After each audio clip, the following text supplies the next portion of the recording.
First round of the Open Championship is in the books, and man, anybody can win this thing. Matt Fitzpatrick had the best first round of his major championship career. He's in the lead. Rory McIlroy felt like he was going to fall off for a bit, but had shot after shot that kept him in the mix. Rory still under par at this point, and Scotty Scheffler may not have had his best stuff today, but it clearly did not matter. We are here to talk about it and handicap the second round of the Open Championship. To help you handicap your bets a little bit, Chris Brees, Casey Johnston. I can't get over the fact, Casey, that Scheffler hit, 3 fairways? This guy shoots 3 under, and his odds compared to everybody else on this board is absolutely insane. I mean, he was asked in his press conference afterwards, does any shot today stand out to you? Was there any shot you liked? And his answer was no. Nothing. So he didn't have a shot he liked. Never mind the fairways. And you're right. You see him there at plus 225, but he started at plus 400. That's not a huge drop from being a shot back of the lead after round one. So it kind of makes sense when you see it there. And if you're the other guys on that leaderboard, you got to be a little scared seeing him lingering right there. This is a typical Open Championship first round board where you see odds all over the place, players you may have never heard of on this list. We're here to help you figure out what you want to do for the rest of this week. Because again, anybody can win this thing. We're going to talk about in a few minutes who we think can still win, can over par still win. So a lot of names on this board. Let's simplify it with the stars, starting with Scheffler. If we want to make a play on Scotty Scheffler, to me, his odds are not going to get any worse than they are right now unless he falls flat in the second round. So if I'm looking at anything that I want to bet on Scheffler after today, I don't even know if I want to go to a win plus 225 because anything can happen the next couple of rounds. I would probably go for Scheffler leading after the second round, because if he says he didn't have his best stuff and he plays decent tomorrow, some of these guys had career rounds who were ahead of him, I would go Scheffler plus 400.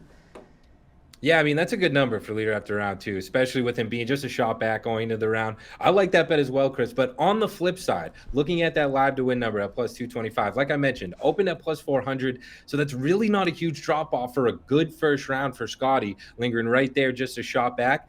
He comes out with a couple early birdies tomorrow. You're going to see that going to red. That's going to be a minus number. So if you weren't sure at 400 and now you've seen him perform well, I kind of like getting in at plus 225 right now. Granted, like you said, get in now. Because it's going to, if he performs even, to be honest, I'm surprised that number's not even a little shorter. I know. I thought it'd be like 175.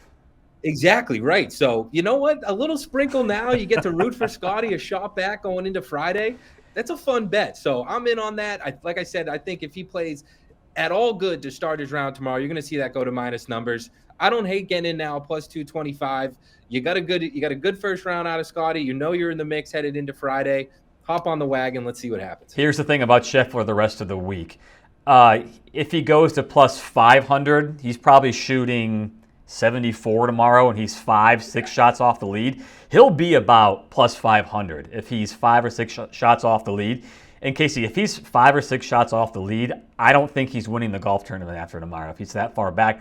Just because his Open history, the players ahead of him, the season he's already had, I just do not see him making a big comeback after 2 rounds. So if he's back there after 2 rounds, plus 500 to me is not worth it. So you're right. If you want to get on him today, tonight, on Thursday night. Yeah, I mean, we're setting ourselves to eat some crow here with Devin Scotty, but let's do it. I mean, but it's like you said, his past history at the Open still doesn't have one yet. Not only that, it's kind of showing there's not going to be a real low round out there. 4 under leading the way after round one. Weather was crappy. Weather doesn't look like it's improving any bit. So I'm with you. You don't want to wait for him to get to a plus 500 because that's a better number for you. And then really he's out of the picture. He is. Get in now. Get in the plus 225. See what happens. Okay, there's other favorites to talk about. Rory McIlroy made a comeback. He was about 13 to 1 at one point when he started making bogeys early in the back nine. He came back. He finishes under par, and here he is. He's plus 750, plus 800, just depending on your book. Thoughts on Rory? We're talking like it's Scotty or bust for top of the field. I'm not convinced Rory is out of this thing. I need to see something good tomorrow. I need to see him make up ground to some extent. I can't see McIlroy 5 or 6 back, same with Scheffler. He can't be 5 or 6 back after tomorrow's round and realistically have a chance. Yeah, his number is going to be great, but Rory, when he plays well and he wins, he's up there. He's not going to be a chaser on Saturday. Rory needs to play well to me, which means if you're going to get on him again, it's Scheffler. You got to get on it now. Yeah, I mean, Rory's demeanor is just a better look going into this week. It's been a little up and down with him in interviews and missing interviews, and maybe his interviews didn't go the best, and people question his demeanor. He looks like he's relaxed. He's kind of on a victory lap out there. But as you mentioned today, he battled back, and round one in majors have been Rory's kryptonite. Even in the majors he's won, it's really come down to him battling back later in the week. You got him in a really good spot after round one of a major. Like you said, he's not buzzing a ton of name right now just because that leaderboard's so tight. You see Scotty up there, one back. I love him at 750. I mean, I think he's got himself in the mix. I'm sure those round one in majors are in his head as well, if we're thinking about it. It's a struggle that he's always faced. I mean, I think it was a 72 or a 74 in his last two majors to open up, even when he won the Masters. I know he was over par in round one. This has got to be a big hurdle for him mentally, even if it does seem kind of small in the bigger picture of this week. I think for him individually, that's got to be a big mental hurdle, knowing, all right, I got myself in the mix after round one here. Let's see what happens. 750 is still a really strong number. I agree. He's not going to, fall way out of it. And if he does, there's not a real room to battle back for the best two in the world. So if you're interested in Rory, that 750 number's definitely got some juice to it. I'm really intrigued by Jon Rahm because you can talk all the stuff you want about how he fell off. He's back this year, man. I mean, he is close. He's come very close to winning these things in the majors this year. 11-1's a good number for a guy who clearly has it. He is so motivated, and when he's up there, he's going to stay up there. And I feel kind of the same way about Tyrrell Hatton. You see him getting angry when he's under par. He's 3 under par. He's getting so upset. He's making these 10-footers for par. You're wondering when's the lid going to blow off. He's kind of reeled it in lately. He's kind of taken those emotions and made them positive and not let them get the best of him. So I look at both those guys. I truly believe both will be in the mix on Saturday and Sunday. And right now at 11-1 and 12-1, those are the two who, especially Hatton, I could see his number staying pretty high and still being in the mix. So I would do a wait and see on Hatton and probably even Rahm too.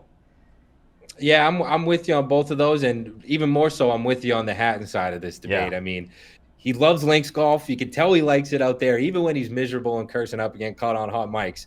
This is his kind of golf. And like you said, there's been a kind of different demeanor to him a bit. He's still got that fire that you want to see, but he's kind of leveled it out to where he's not standing out, and that's the only thing you're seeing is this, head case out there losing it. He's really kind of figured it out, especially on the major stage. And I mean, we mentioned around Oakmont, and Portrush is going to face a similar challenge where it's so hectic out there between the conditions, the weather, links golf that you're not playing all the time, that his head case ability is now going to come back kind of level par with the rest of the field because they're all dealing with the craziness that Royal Portrush would bring. So I'm with you. I think they're both good picks, but especially Hatton. I'm really with you on Hatton. I think he stays in the mix. 12-1's a great number where you got him right now. That's a guy I'd add to my card headed into the weekend. And he's unassuming in the fact that his odds are not going to plummet if he stays generally in the mix. You're not going to see him at plus 150, plus 200 tomorrow, or maybe even Saturday unless he has some kind of lead. Matt Fitzpatrick, I need to see more. He had statistically his best major opening round ever, including when he won the U.S. Open a couple of years ago.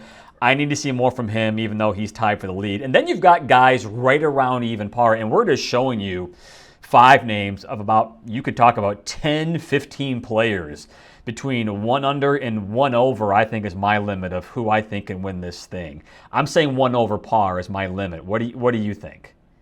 Yeah, I think that's a safe bet. I mean, like we're saying, those real low rounds aren't out there. There's some big names in that stretch going into 1 over. So I think that's a good line to put on it, Chris. I wouldn't delve too deep under. My pick this week, Victor Hovland, is 2 over. So maybe I'll flirt with it. 65. I mean, he putted atrociously today. So, we'll leave it there. But no, I'm with you. I think that's kind of the mix you're going to get in if you're looking to take a serious contender and someone you want to get in the mix with. And back to my European point, I mean, Bobby Mack, he loves it out here.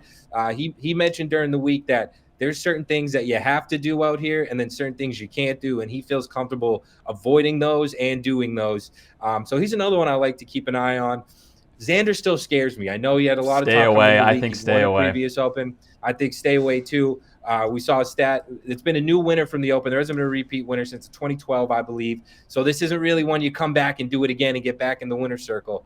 Xander's season hasn't been fantastic. He's been finding it a bit lately, but I'm with you. I'm staying away from Xander. I like me some Bobby Mack on the names I'm looking at this list, but yeah, it gets juicy in that. And if you see any of those names within that one over, now's a good time to hop on early because plenty can change across these 3 days at Portrush. Bobby Mack 55-1, and I like Sam Burns. He is 55-1 under par right now. We saw how hot he got in June, should have won the Canadian Open and had the lead at the U.S. Open with that bogus call in the fairway with that standing water. He had the lead in the 68th hole. Wow. I'm not convinced that Sam Burns is faltering here. At 55-1, he's my pick on this board of a player I think can get up towards the top, and get on him now, because once these guys get hot, you're not going to have the number you see on them now. Yeah, I like that, Chris. I mean, he was kind of flying under the radar for me, but you're right. I mean, he was competing up a storm at U.S. Open, which is similar tough conditions. It's not a real go-low place like this place is. And maybe that's lighting a little fire under him. You know, he feels like he got kind of gypped at that major, and now let's go do it again. He's got a chance here. So especially that number, I'm with you on that. I like that. All right, I know you got to go. You got social media stuff to do. We'll do this again tomorrow, round 2. We'll adjust for the weekend, the cut at the Open Championship.